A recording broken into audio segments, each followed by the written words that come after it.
Notre père ne communique pas, mais il nous frappe. Hassan est un père à l'ancienne, peu de mots et encore moins de sourires.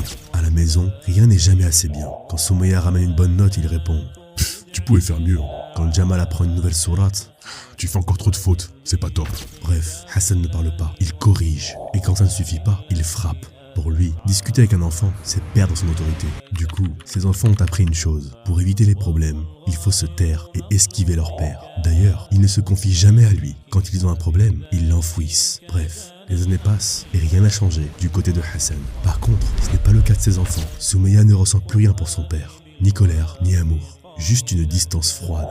Jamal, lui, il bouillonne à l'intérieur. Il se sent nul, incapable, il garde tout pour lui. Et parfois, sans s'en rendre compte, il décharge sa colère excessive sur les autres. Au final, l'éducation qu'a donnée Hassan à ses enfants les a brisés de l'intérieur. Espérons maintenant qu'ils ne reproduiront pas ces mêmes schémas toxiques avec leurs propres enfants. Morale de l'histoire, éduquer par la violence semble pousser à l'obéissance. Mais sur le long terme, cela crée chez nos enfants méfiance, voire défiance. Partage cette vidéo, abonne-toi. Et au fait, Ramadan arrive bientôt. Donc si tu veux que tes enfants soient prêts pour bien accueillir ce mois, on a réalisé un guide plus un cahier d'activités gratuits. Pour les recevoir, clique sur mon profil, puis dans le lien dans ma bio.